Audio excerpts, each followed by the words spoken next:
நிறுவனர் senior principal Purushottam அவர்களே,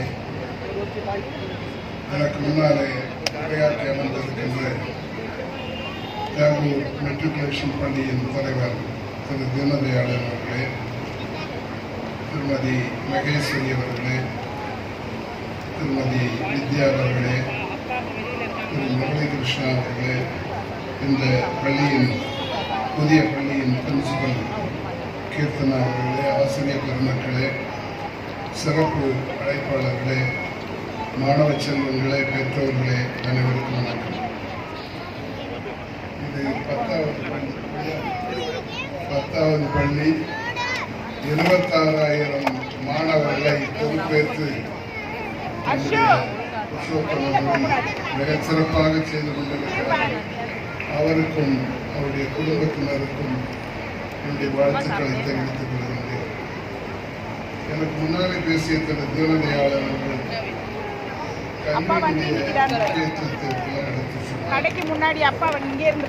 கல்விதான் வீட்டையும் நாட்டையும் நாம் வளர்ந்த நாடாக மாற வேண்டும் என்று கல்வியிலே வளர்ந்தால்தான் பொருளாதாரத்தில் வளர முடியும். வளர்ந்த நாடுகள் எல்லாம் அப்படித்தான் வளர்ந்திருக்கின்றன. அது உயர்கல்விக்கு அடிப்படையாக இருப்பது பள்ளி கல்வி தான்.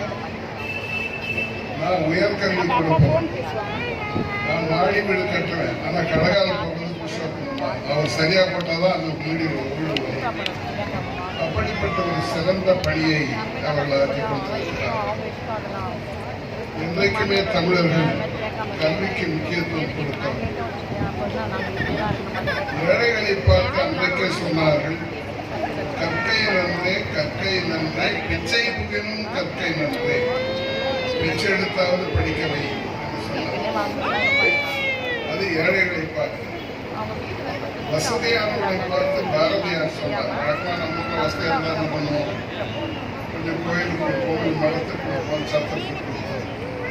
ஆனால் பாரதியார் அதை கொஞ்சம் மாற்றி அன்னசத்திரம் 1000 வைத்தல், ஆலயம் 10,000 நாட்டல், அங்கு யாவினும் புண்ணியம் கோடி ஆங்கோர் ஏழைக்கு எழுத்தறிவித்தல் என்று சொன்னார். அதைத்தான் உங்களுக்கு நினைவுபடுத்த விரும்புகிறேன். உங்களால் ஏதாவது முடிந்தால் ஒரு ஏழையை படிக்க வையுங்கள், ஏழைக்கு உதவி செய்யுங்கள். அதுதான் அவருடைய வீட்டையும் உயர்த்தும், நம்முடைய நாட்டையும் உயர்த்தும். இந்த பள்ளி கல்விக்கு எவ்வளவு முக்கியத்துவம் என்பதை புருஷோத்தம் அவர்களை பேசியது. அவர் 7 கிலோமீட்டர் நடந்து போய் படித்தார். 10 கிலோமீட்டர் நடந்து போய் படித்தார். ஆனால் எங்கள் ஊர் பாலாத்துக்கரையில் அந்த கிராமம், குடியாத்தம் நகரத்தில் தான் உயர்நிலைப் பள்ளி. ஆகவே இதிலிருந்து 5 கிலோமீட்டர் நடந்து போய் தான் படித்தேன். அப்போ எங்கள் அப்பாவை சைக்கிள் கேட்டேன்.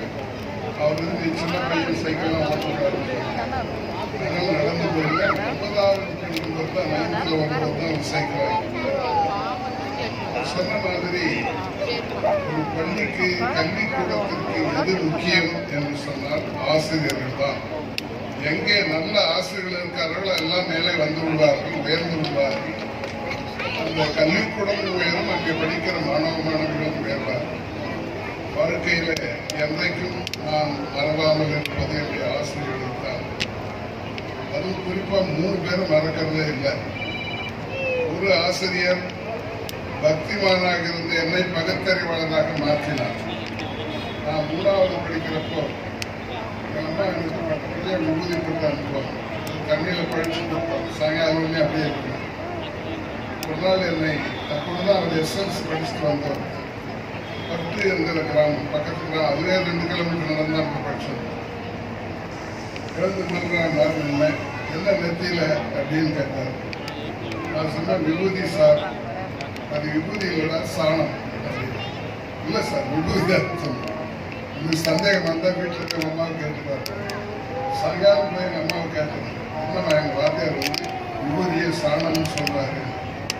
அவங்க சொன்னாங்க, அவர் சொல்றது உண்மைதான், அதை வளர்த்தி அதை எரிச்சு அப்படின்னு தான் விபூதி. அதோட விபூதி போகிறத விட்டுட்டோம். விட்டு எத்தனையோ வருஷம் ஆச்சு. இன்னைக்கு இருக்காரு. ஒரு தான் எங்க ஆசிரியர் இல்லை, 96 வயசு போதுன்னா இருக்காரு. அதே மாதிரி இன்னொரு ஆசிரியர், எனக்கு கணித ஆசிரியர், நான் 8ஆம் வகுப்பு படிக்கும்போது அங்க இருந்து 5 கிலோமீட்டர் சைக்கிள்லயே எங்க வீட்டுக்கு வந்தார். சைக்கிள் எடுத்துக்கொண்டு கிராமத்திற்கு ஞாயிற்றுக்கிழமை வந்தார். பார்த்த உடனே நான் எங்க அப்பா வயலுக்கு வேலைக்கு போயிட்டா, நானே என் அம்மா வீட்டில் இருக்கோம். என் அம்மாவுக்கு பயம், எதுக்கு டீச்சர் இவ்வளவு தூரம் தேடி வீட்டுக்கு வந்துருக்காரு. வந்த உடனே போய் என் அப்பாவை கூட்டினாங்க. சரி, நான் போய் வயலில் இருந்தேன், என் அப்பா அழைச்சிட்டு வந்தேன். அவர் அதை விட பயம், தெரியல என்னமோ பையன் தப்பு எடுத்தாங்க, இல்லைன்னா வாத்தியாரியா வீட்டுக்கு போறாரு. வந்து கேட்டார், என்ன உட்காந்து சொல்லுன்னு. இவன் வந்து இங்கிலீஷ்ல மார்க் வாங்குறான், தமிழ்ல மார்க் வாங்குறான், சோசியல் ஸ்டடீஸ்ல மார்க்லாம் வாங்குறான். ஆனா என்னுடைய மேத்தமெட்டிக்ஸ் தான் மார்க் சரியா வாங்குறதில்லை அப்படின்னு சொன்னாங்க. 40, 45, 50 என் அப்பா சொன்னாங்க, என்ன பண்ணணும், அவனே படிப்பு போகணும்.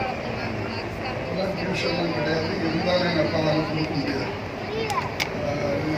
பார்த்துருக்காரு, அந்த கணக்கு போட வைக்கணும்.